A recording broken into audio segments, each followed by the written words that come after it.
The cat is scratching itself. Don't know if the microphone is going to pick that up. Just so you know, it's a cat. It's not me. Hello there, good morning, good afternoon and good evening. My name is Jake. Welcome back to the channel, and in today's video I'm going to be talking about the Army Assessment Centre.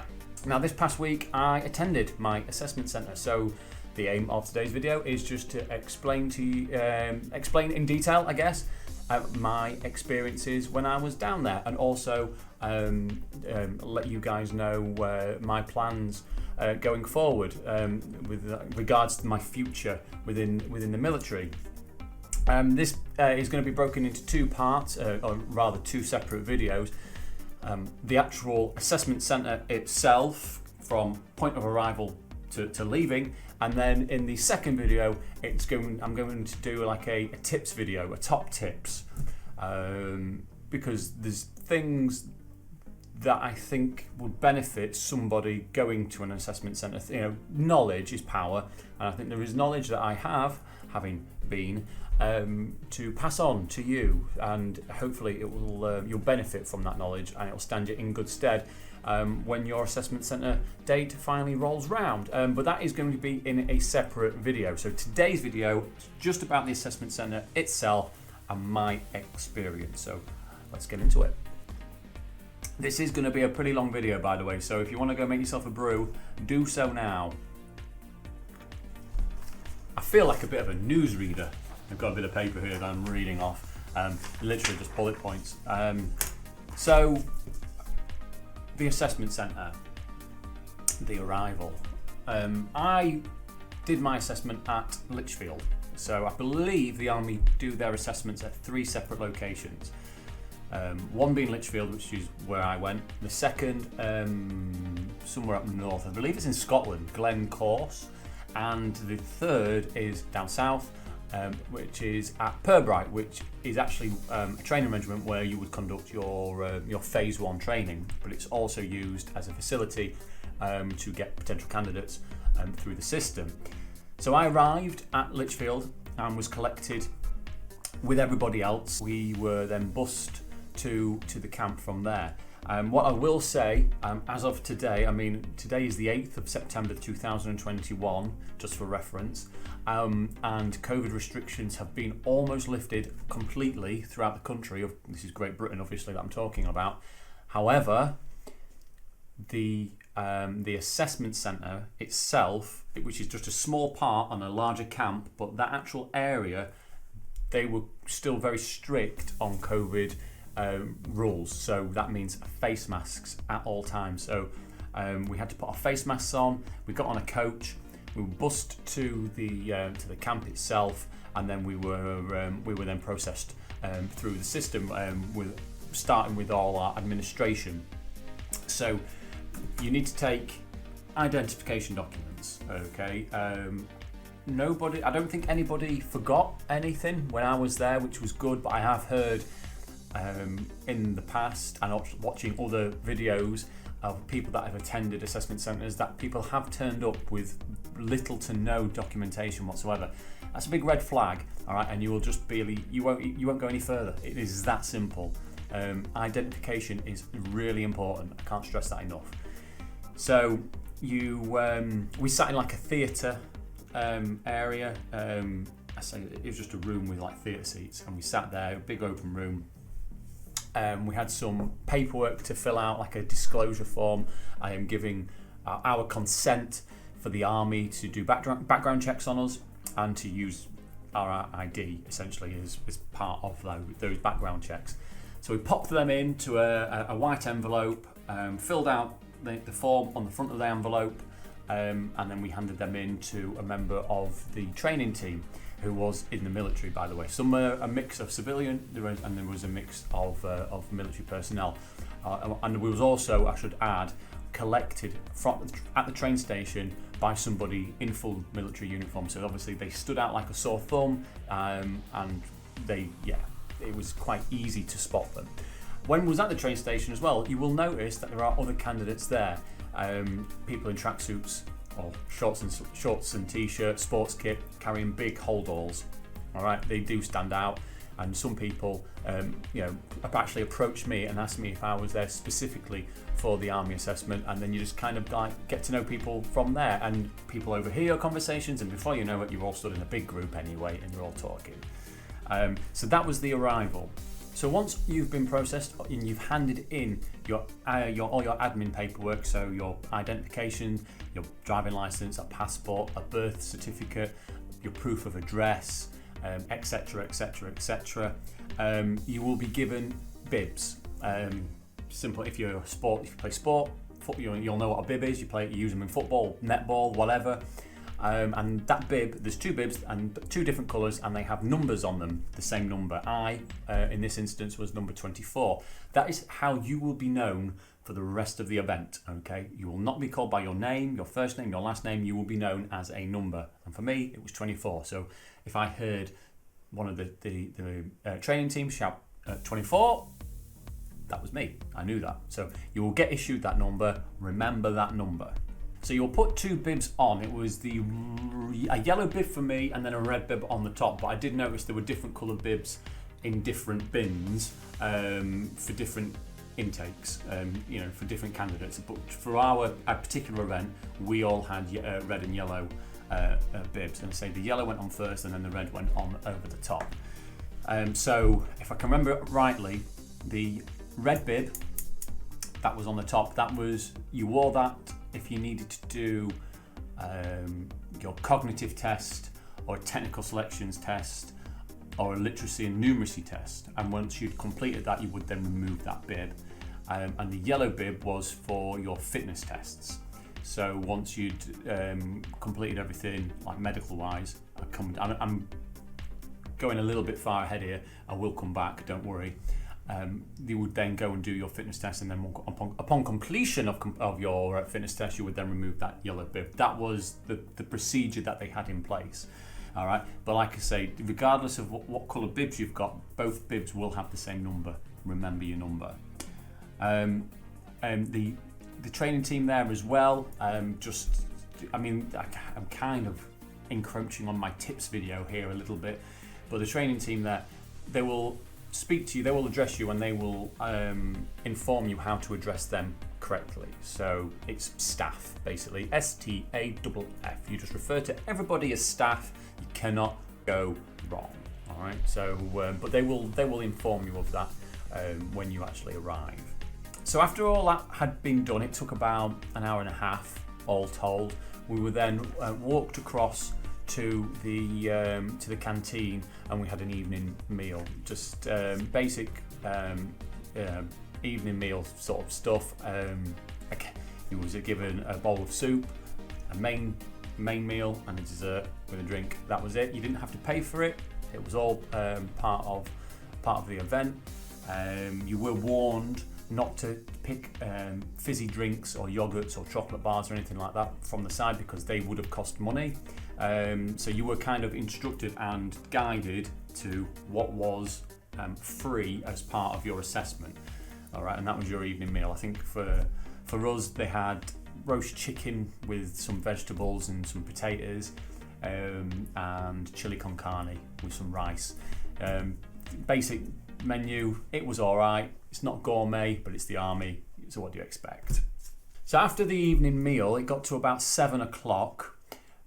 We were then split down into two groups. Now this surprised me a little bit, actually, I've got to say, because I thought after we'd eaten food, we would be shown to our accommodation, and then that would be it for the day, because it was getting on a bit. But that was not the case, and this was a surprise to me, so bear this in mind, because this may happen to you. So we were split into two groups of 12, and one group was escorted to the accommodation where they were shown their bed for the night, and the other group were then taken to do the Army Cognitive Test, which is also known as the BARB test. Now once they had completed their BARB test, the two groups did a switcheroo and swapped round, and then they went and was introduced to the accommodation, and I was in this instance, I was in the second group. We were then taken to do our Army Cognitive Test, the BARB test. So just bear that in mind. Upon arrival, you will be more than likely expected to sit down and do this cognitive test. So just plan your journey in advance with that in mind. If you can sleep, I mean, this is a tips video, but if you can sleep, if you can make sure you're hydrated and all that, because you're going to be. I sat there at 8 o'clock at night, all right, and it took about half an hour to complete. So from 8 till half 8, and I'd been travelling all day. I was absolutely shattered, and then I had to do this very important cognitive test, because that would open up your job choices. Just bear that in mind. I feel at this point I should also just mention a little insert that my assessment did incorporate an overnight stay. Now, during the entire pandemic, since March, April last year, the assessment has just been done in one day. So candidates would arrive in the morning, they would be processed, and then they would leave in the early evening, late afternoon, early evening. Okay, and they would know there and then whether they've been successful. But since certain restrictions have been eased and lifted, they have gone back to an overnight stay, hence why we arrived in the evening, and then we were processed, our admin was processed, and then we had to sit the barb test, and then the second day was the day of activities. Okay, so just bear that in mind. It's not a one-day thing anymore. It is an overnight stay. It's not the full event. I believe before COVID happened, the full event was actually a 2-night stay and incorporated things like command tasks, where you would work as part of a team to solve a problem, or a task or a puzzle or something like that, and they would look to see in individuals' qualities, in leadership qualities, who would be brave enough to kind of say, hey, I've got an idea, let's try this. That for me didn't happen because there just wasn't enough time. So yeah, it was just there is just an overnight stay, and I think that's why the cognitive tests happened when they did, because they didn't want to squeeze it all into one day, as they have been doing for the last year or so. Because you're staying there overnight, you will have a bedtime. Yes, you will. Doesn't matter if you're like me and you're in your mid-30s, or whether you're 17, 18 years old, or maybe even younger, maybe you're 16 and you're going down there. It doesn't really matter what age you are, you will have a bedtime, and you will be told that you will lights out for 2200 hours, or in civilian speak, that's 10 o'clock at night. The reason for that is because you're up at the crack of dawn. Okay, so you're up again at 0600, or 6 in the morning, about 5:45 I got up, because I like to get up anyway and just get a shower, wake up, freshen up. And then we had to be outside the accommodation for 6:20, where we were then walked back to the cookhouse, and they for breakfast they gave us some breakfast. So on the offer for breakfast, you had a full English breakfast: sausage, bacon, egg, beans, fried bread, stuff like that. I didn't actually see it because I didn't bother with the fry up. Mainly in the back of my mind, I was thinking, hey, I've got a beep test to do a bit later on. I don't want to be filling myself up too much or putting too much bad food, salty food into my fatty food. So I just opted for a bowl of porridge and a couple of rounds of toast. There was other cereal options on offer, as well as teas and coffees and things like that. So basic standard breakfast stuff. And again, we was there. We got about half an hour to eat. There was no rush particularly. And then from there, we were then taken back to the accommodation, where we had to pack all our stuff away. We had to strip our beds. There was a designated area for dirty linen, for dirty bedding, and we had to square that away, and then put clean bedding back on the bed for the next intake. Okay, and then the training team. I believe his actual rank was staff sergeant. He came round and he just has a look in your room, make sure you've put the bedding back on, make sure you've emptied the bin, and you've not just took a dump in the corner or something. Just make sure it's livable for the next group that are going to come through. So from there, we were then taken back to the main reception area, where the assessment events were going to be carried out. I was actually taken back into the main theatre we were introduced to upon arrival. So we're sat in this cinema, and 3 individuals walk in, Bearing in mind, we're still wearing face masks, by the way, at this point. Inside, face masks at all times. In the accommodation, it wasn't too bad. You take it off. In the cookhouse, the canteen area, you didn't have to wear one, which I found really strange. You didn't have to wear one in a cookhouse, but you had to wear one in the assessment centre area. I wasn't going to question the rules because at the end of the day, it's a day-long interview, and I didn't want to seem awkward, like I was being that kind of awkward guy. Yeah, so I just kept my mouth shut. But inside, you're wearing a face mask at all times. 3 individuals walk in, they sit behind these desks, and they are the admin team. So the night before, you pop in, you remember at the start of the video I mentioned about your white envelope, and you put in your documentation in this white envelope. You then give that to the training team and they lock it away for the night. The next day, you will get that back. The admin team will walk in, and then you will go, and it takes about 5 minutes per person just to get processed, where they look at all your documentation, they tick it off, they make sure your name and your address is correct, X, Y, and Z, you are who you say you are, and then that's it. And then they take it all off you. They say you'll get it back before you leave, which you do, of course, and then that's that. They're happy. They just sign you off to say, yep, documentation check, great success. And that's where they check your GCSE results as well, or similar equivalents. Take all your educational certificates that you have with you. They will not accept photocopies. That goes for anything. A photocopy of a driving license, or a passport, or a birth certificate, or your past educational certificates. No photocopies are allowed. They will not accept them. They have to be the original copies. Okay. So just bear that in mind, or in my case, a proof of results from the college for the GCSEs. So as we all know, as I've mentioned in past videos, I attended college, did maths and English, and because I only got those results in August this year, I don't have the certificates, but I do have a proof of results from the college. That is okay. So the admin team, they do all that, and then you sit back in this theatre and you just wait for further instruction. For us, from there, we were then ferried through for our medicals. So you sit in the main reception, a nurse will come, she will ask you your candidate number, 24 in my case, then fill out the basic medical stuff. She'll talk you through it. You know, there's nothing, it's not like a difficult form to fill in or anything like that. You can't really make a mistake on it, as long as you can write your name, your date of birth, and you can, your own signature. It's literally all the information you need to put on there. But she talks you through it. You put your name there, you put date of birth there. There's a candidate, and a separate to your number 20, your bib number. There's I think they called it a URN. I think it was a URN number. It's written all over your paperwork. You haven't got to memorise it. You just got to know where to find it on your paperwork for later reference when you have to write it into a box. It's all straightforward.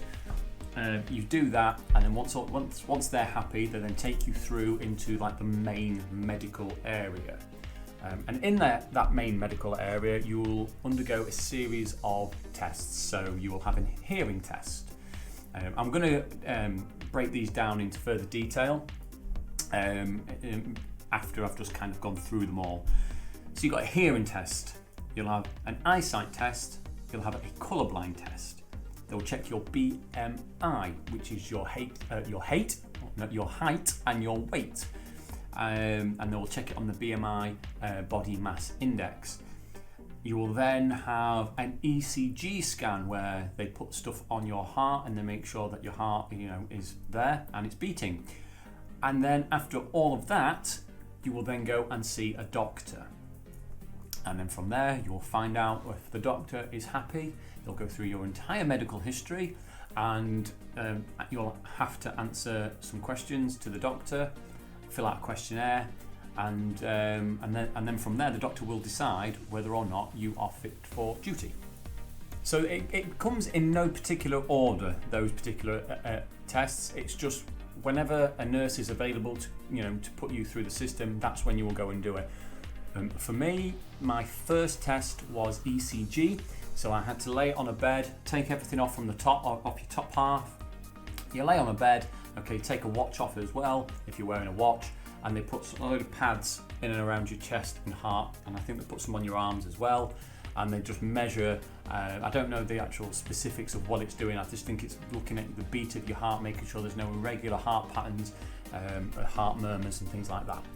Okay, now that Ecg scan took all told around about 5 minutes-ish to complete. It was really straightforward, it doesn't hurt, the pads are a little bit cold, but it's not a big deal. And you'll be in there with a nurse, you'll be asked if you want a chaperone, for those of you that may be unaware what a chaperone is. So if you're male and the nurse is female, you can request a male chaperone, somebody who is male, to be there while it's all being carried out. Likewise, if you're female and the nurse carrying out the Ecg scan is male, you are required to be topless, so you may prefer a female to be there during that procedure. That's just something for you to bear in mind. From there, I was then walked round back through the main medical facility, and I did a hearing test. Very straightforward hearing test. I've actually had one of these hearing tests done before in the past at my current place of work for my what do they call it now? Occupational health. So you put on some big beastie headphones, and you're hearing beeps in your left ear and then your right ear, and you have like a little stick with a button, and you push the button. You'll be in a soundproof booth. That's a bit of a tongue twister. A soundproof booth. Say that fast 10 times. And at this point you're allowed to move your mask down so you don't hear yourself breathing. The nurses that are in charge of all that as well, they'll make sure that the headset is fitted correctly on you. They then close the door and they start the test, and that takes about 10 minutes, about 5 minutes for each ear. They won't tell you how you've done. I mean, I suppose if you ask, they may give you a bit of an indication. But as the results were being printed out, I could see there was like a bar graph or a scatter graph. It was a scatter graph, and you could see for your left and your right ear of where you were. And I looked at that piece of paper, and I could see that they were both even. So that I took that as either that's really good or really bad, but it's either good for both or bad for both. One or the other. And then from there, I had my eyesight checked. Now, anybody that's been to an optician ever will have had an eyesight test similar to this. So they give you a piece of plastic with a cut-off in it, and you hold it over your face like so, and then you can look through. Your right eye essentially is covered up, and you can see through your left eye. And in front of you, I'd say about 20 feet-ish, in front of you is a letters board, and it rotates, so it's like a cube shape, and it rotates, and you'll be given instructions, or this is how it was for me. Once it stops rotating, read the letters from top all the way to the bottom, and it's H, A, B, Z, P, Q, F, and obviously as the letters get smaller and smaller and smaller and smaller and smaller, it gets more difficult to see, but you can still make them out. It's not like rocket science. And then you swap eyes. So once you've done your left eye, you then do your right eye, and then it rotates again, so it's not the same letters. So obviously you can't remember what letters they were, and then you do the same again. And then after you've done that and the nurse is happy, she will then produce a book for colour blindness. It's similar size to a children's book, and in that book is a load of circles and dots and colours, and within that picture is a number, and you have to read the number on the picture. So it'll be like 73, 4, 7, etc. And that is just checking to see if you've got colour blindness or not. And for me, I'm not colour blind, and my eyesight's pretty good. Similar to my hearing. You also have your BMI done, where they measure your height and your weight. You want some weighing scales, and they look on your body mass index to make sure that you're not overweight or underweight or anything like that. I personally don't like the BMI test. I think it can be faulty. I know people that work and train really hard in the gym, and they are big people with big muscles, and according to a BMI they're obese, and it's just daft because they're not. Muscle weighs more than fat at the end of the day. But my BMI was in the green area, so there was no issues there. Now, once you've done all that, you will then go to another waiting area, maybe get a bit of lunch at this point. So yeah, you're looking probably for all told at least an hour and a half, maybe even 2 hours with the waiting that's in between, because of course you've got all the other candidates doing the same as you and they've got to process them all. So it is a slow process. And then you go and see the doctor. You fill out a questionnaire with the doctor, a medical questionnaire, and then he asks you questions regarding that questionnaire depending on your answers. So if you've had any history of cancer, for instance, in your family, or heart attacks or sudden death, you have to disclose that. You can't lie, because if you lie and they find out, that's going to seriously jeopardize your application to join the army, or any branch of the military for that matter. So he'll quiz you on that. He'll look through your primary healthcare records that you should have, that your GP should have already sent to the army weeks in advance. I'm going to get to that shortly, because that's not what happened in my case. Extremely annoyed about that, but I will get to that. So he'll look through that and he'll ask you about anything. And if you remember when you first applied for the army, or if you are going to apply for the army, this will happen to you. You will receive a phone call, a primary healthcare phone call from somebody within a military medical team, and they will ask you questions over the phone. It's part of your initial application. That's a plane going overhead. I've got the window open. It's a lovely day today, by the way. The sun is shining. It's red hot, and I'm gonna go do some exercise actually today. Take full advantage of it. But it's now flown over. Where was I? Yeah, so your primary healthcare records, he'll go through that with a fine-tooth comb, and any questions that have been sort of, or any issues or discrepancies on your healthcare records, or from that phone call that you had that have been outlined by the medical team prior to you attending your assessment centre, the doctor will quiz you on that. It's not to catch you out, all right? They're just trying to clarify your medical records to make, because the last thing that they want to do is sign somebody off as fit to join the army when there could be a potential problem there. So obviously they're just covering their own backs, and that was extensive. They were asking me questions from I'm bearing in mind I'm 35. They was asking me questions from 20 years ago on my primary healthcare records that I'd completely forgotten about and I thought was completely irrelevant. And at one point, I actually thought, because of the tone of the doctor, the way he was talking to me, the way he was putting these questions across, I actually thought they were gonna like fail me medically, because I thought, what, really? From something that was so long ago. That didn't happen. I answered the doctor honestly and truthfully, and what he said was that he was happy with everything that he's got. There's a sodding lawnmower now. I'm sorry, I'm going to shut this window. 2 seconds. You might still be able to hear that. If you can, I do apologise. Everything was fine with my medical, apart from two things. The first thing, the major thing, is when I had my Ecg scan, the first thing I had done, they noticed some kind of irregularity with my heart, all right, that the Ecg scan had picked up. So they needed to investigate that further. So straight away I'm thinking, I'm going to get sent home. I'm going to have to do that off my own back. But if this happens to you, don't worry, because at Lichfield anyway, they do have the facility to do what's called an echogram, something like that. I can't remember the actual precise name, but it's like they do, like, essentially it's an ultrasound scan on your heart. And once they've done that, they can map your heart, and you get the results. And then from there, they make a decision.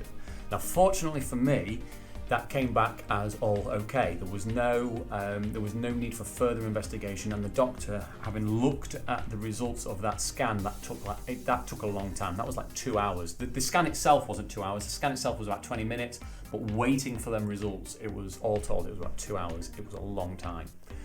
So I'm waiting, and the doctor comes through, gives them the thumbs up, and oh, sorry, I should go back. So I'm waiting. So I had to go and do that, but the actual doctor's appointment itself. So after I did that, He then checks your flexibility, so he's checking your joint movements, so your shoulders, making sure you can put your hands out in front of you, turn around, clap your hands together, all that good stuff. He then makes sure that you can walk. It's pretty standard stuff. Make sure that you can do a press up. Pretty standard stuff. I think I had to do 5 press ups. This is all in your boxer shorts, by the way. Ladies, this will be in your normal underwear. So wear appropriate underwear. So I had to do push ups and then some calf raises up against a wall. And that was it. And I think he's just watching your movement and your flexibility, make sure that there's nothing protruding or sticking out where it shouldn't be. So once he did all that, he saw all that, we had a chat, and that's when he said, you need to go and have this echo scan on your hand. Bloody pen. You know what? I'm just going to put that pen there. I'm not going to play with it anymore. So then I went and had the echo, and then that took 20 minutes, a couple of hours waiting time for the results to come through. And all this time, people are getting filtered through, people are getting deferred because people are failing medicals and stuff like that. Because if you pass, you get a red card. If you fail it, you get if you pass, you get a green card. If you fail it, you get a red card. There's people coming through all the time. And people looking, people that have got the red cards, understandably, are pretty down in the dumps about it. But that's not the end of the world. It's just that they've got to go back to their own personal GP and get something investigated further. All right, so the army would be then happy to sign them off as fit. It just prolongs the process. That's all that is. It doesn't mean to say that they can never join the army. So if that happens to you, fear not. It doesn't mean it's over. It just means they need more investigation.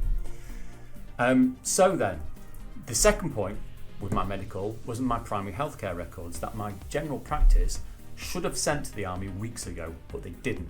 And I actually got a phone call a week before I was due to attend the assessment centre to go from the careers office to go and collect them from my general practice. Why I had to do that, I do not know, but I collected them. There was in 2 big brown envelopes, and I sent them off to the relevant people via recording mail. It was all touch and go, and basically the reason why it was going to be medically deferred for me is because they'd not received those records, annoyingly. So, but they were going to sign us off to do the fitness side of life, so that was okay. So I still got my green card. Now, as they were issuing me my green card, their system updated, and those primary healthcare records for myself came online. So that prolonged it even further by a good 20 minutes while the doctor went and had a look through them with a fine-tooth comb. All this time, I'm in a waiting area. I'm not in the doctor's office. He's just doing this himself. And then he literally pops his head around the corner to the nurses at the reception. He gives them the thumbs up. Everything's okay. I got a cheer from the nurses because I've been waiting there at this point for ages. And I got my green card and off I went to conduct the fitness. The fitness. Yeah, the fitness. Now, you know about the fitness, or you should do if you're about to attend an assessment centre. You have to do a beat test, you have to do a mid-thigh pull, you have to do a med ball throw. But because it's early September and it's still red hot here in the UK, every single candidate got deferred. I suppose that's the correct term. Or basically, the fitness got cancelled because it was too hot outside. Because everybody's medicals gets done in the morning, and then the fitness side of it gets done like dinner time into the afternoon. But at this point, as soon as it hit 24 degrees centigrade outside, that was it. No fitness. That's just the army covering themselves, because if people go man down, have a heat stroke or exhaustion or something like that where they need to go off to hospital because of working outside in extreme heat, that's debatable, hot conditions, the army are going to be liable for that. And the last thing the army needs is a negative news story about a potential recruit going off poorly, or maybe even worse than that because of physical activity outdoors. So it all got canned.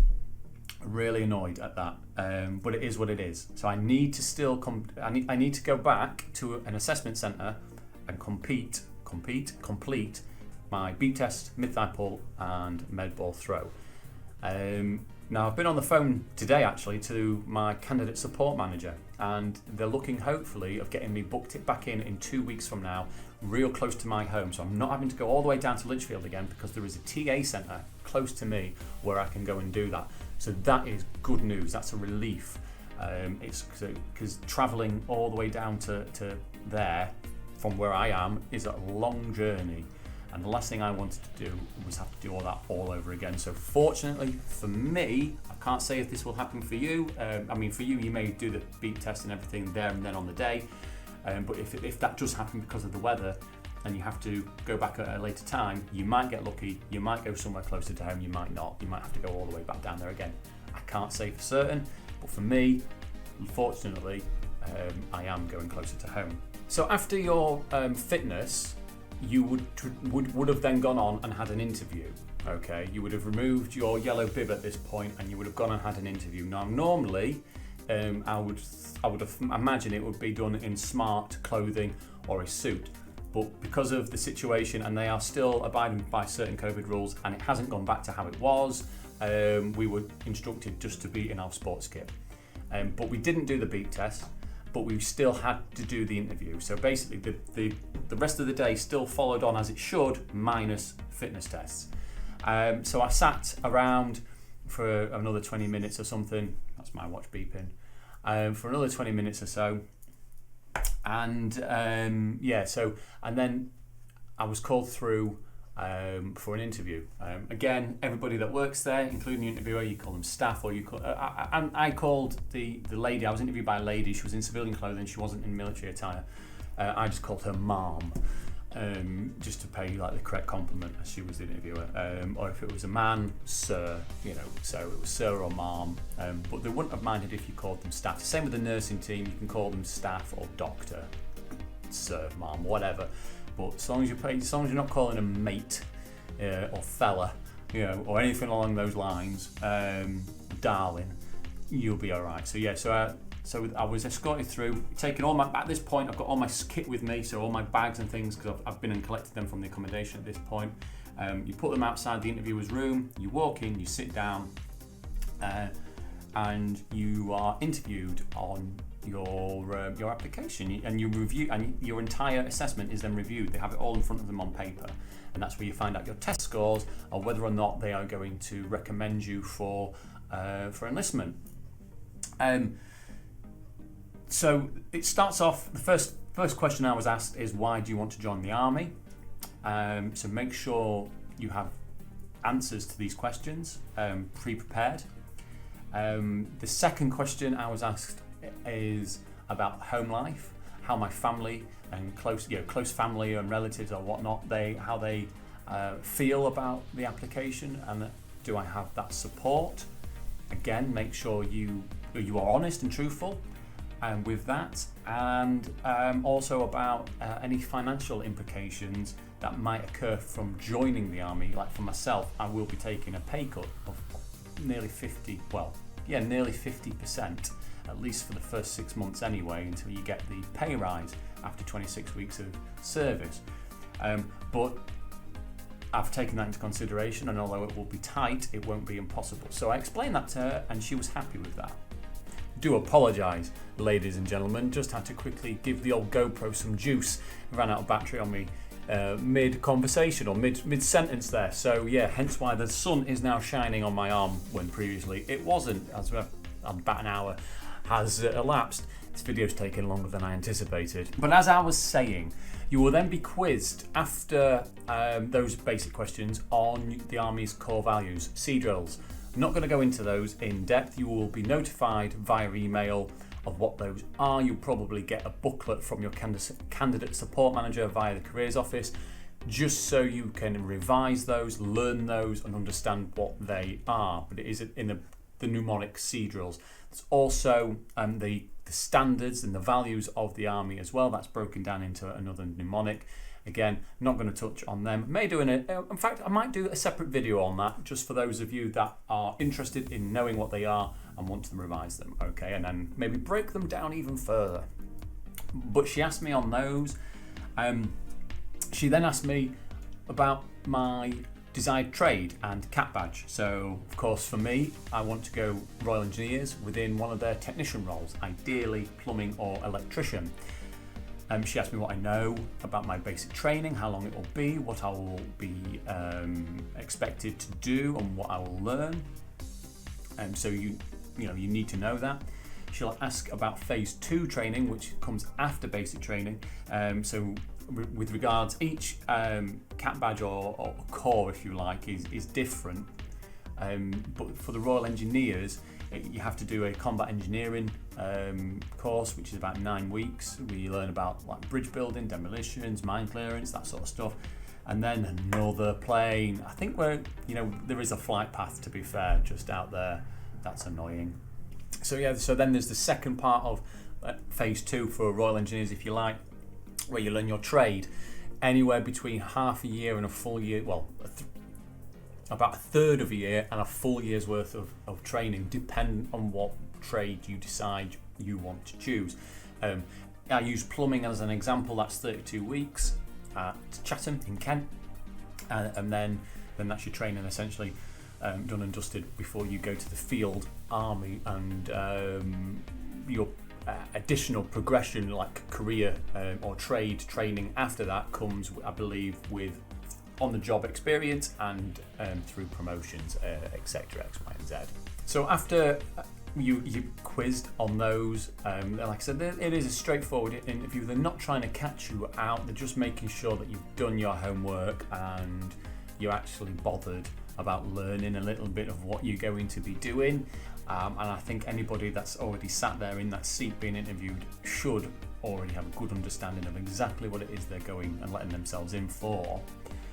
And then from there we covered our test scores. Now, of course, like I've mentioned, we didn't do any fitness tests on the day because it exceeded 24 degrees Celsius outside and it was too hot for us to do that.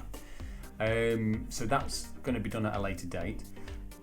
But on my barb test, or the cognitive test that we did on the first night there, on the Monday evening, I needed 53 to open up the trades, that my desired trades that I've put down on my first, second and third choices, and I got a 67, so well over the threshold of what I needed by about 14 or so points. So that was good, that was encouraging. I then did a technical selections test. Okay, I've actually missed that out. What I should probably have just briefly backtrack, because the TST, or the technical selections test, it's an advanced maths test that anybody going for a technical role within the army needs to do. So anybody within, like, going for a technical or a trade role within the Royal Engineers, within the Royal Signals, the Army Medical Corps, the REME, the Royal Electrical and Mechanical Engineers, and I think the ammunition technician trade within the Royal Logistics Corps, you need to do mandatory the TST, the technical selections test. I think I've covered everything there. There may be one or two others that I've missed out. It's open to everybody. Anybody can sit it, but if you want to go within one of those areas with a trade within one of those corps or corps, then you have to sit this test. And like I say, it's a timed 45-minute advanced maths test, or I say advanced maths test, it's a GCSE maths exam. And I actually did that prior to my medical on the Tuesday morning. I just forgot to mention that. So we just insert that before my Ecg scan and after all my documentation, ID documentation and GCSE certificates were checked. That's when, don't know what I'm doing there, that's when I did the TST test, and a few people attended that. I'm going to make a separate video on the TST because I've seen some misleading information out there that got me worried, alright, in the run up to this. Okay, so if you've got to do a TST test, I will make a separate video dedicated pretty much to that, or a dedicated part within a video to the TST. So that's coming, but know that if you're going for Royal Engineers, Royal Signals, Ammo Tech, trade within the RLC, and Army Medical Corps and REME, etc., you will have to do this. So anyway, digressing, back to the interview. I needed to open up all the trades. You need a score of 30. So if you can score 30 or higher out of 55, you will have every single trade the British Army has to offer open to you, technical or not, along with your barb test, your cognitive test. I needed, for Royal Engineer Electrician, a score of 25. Everything else was actually less than 25. So I knew if I got a score of 25 or higher, I would be okay. I would have hit the benchmark. And I scored 42 out of 55. And I was really happy with that because I say I'm going into it worried, having seen some of the stuff online about the TST, and it turns out that it was all quite misleading information. Nevertheless, don't get me wrong. I'm not gonna make you believe that it was just it was a walk in the park. It wasn't. There was some tricky stuff in there, but I say separate video for that. So stand by and wait out for that. Already using military terminology. Check me out. So we discussed that in detail. Barb test, cognitive test, etc. TST. And she was really impressed with those scores. And she said, "Yeah, you've done more than enough for a technical role within the Royal Engineers." And straight away, I'm like, "Get in!" I'm pumped at this point. I'm really happy. And then she says, we moved on to the actual GCSEs. She says, but as you know, and I've mentioned this in a video, to do a technical trade within the Royal Engineers, you need maths in grade 4, or in some cases grade 5. You need English grade 4, and you need one other subject at grade 4. So a grade 4 in old money is a GCSE grade C. As we know, I returned to college this last year and I got a 5 in maths and an 8 in English. All of the GCSE results were grade D or lower. So we got onto that, and I've made a video in the past saying I'm in the lap of the gods in regards to shading up a D in another subject to give me the 3 GCSEs that I need. But it's down to their discretion whether or not that happens. And she said that because of my high scores at the Barb test and the high score on my TST, she is going to be putting in her final report that it's recommended that 3rd GCSE is shaded to what I need it to be. So that is brilliant news, okay? Because that is a huge hurdle for me cleared, and that's what I was really worried about. There was a lot of young lads going for this. It was all male, this intake. There was no females there on this occasion. So all the lads going there, a lot of them were younger than me. There was some similar age, but they were going for reserves. And the ones at younger age, younger, fitter, had all the qualifications that they needed. There was no shading required. So essentially the army has the pick of the bunch in that regard. So for them to turn around and say, no, we see something in you, and she actually did say that. She said, her words, "We think you will be a good fit for the British Army." That made me feel good, hearing that. And so I came away after that, was taken to back to the train station, and I came home after that. And then this morning, I've rang up the careers office and I've organised or put in a request to go and do my fitness tests. That will be done probably two or 3 weeks from today, which is currently the 8th of September, so a couple of weeks away. So the good news is it's going to be closer to home for me. Less travel time, less time away doing that. But the onus is on me now. I need to smash the fitness test. I need to make sure I get a minimum of 7.5 on the beep test, a minimum of 50 kilogram pull on the mid-thigh pull, and a minimum of 3.1 meters on the med ball throw. If I do that, which I'm confident of doing, I'm essentially got the green light. All systems go for a start date, which we're looking at, according to the careers office, at some point early next year, 2022, which I'm fine with. Another good bit of information that I didn't know, and it's misleading because on the website it says the maximum age you can be is 35 years and 6 months. Well, according to the lady interviewing me yesterday, it's actually 35 years and 11 months, which gives me a little bit more time, a little bit more of a buffer to actually get a start date for basic training. So that's where we are at right now. It's looking promising. It's looking very, very promising. So I'm happy right now. Still got to pass those fitness tests, but it's all looking swimmingly good. Is that even a thing? It's just looking good.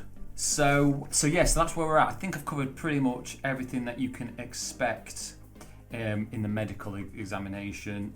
It's just, I'm going to make a tips video following on from this. As I've mentioned, this video is going to be a lot. It's probably gone on for a long time. I don't know exactly how long, probably 45 minutes to 50 minutes long. But I felt it's important that I get all that information out there. So if you've survived this video all the way to the end, thank you very much. Maybe leave us a thumbs up to let us know that's you.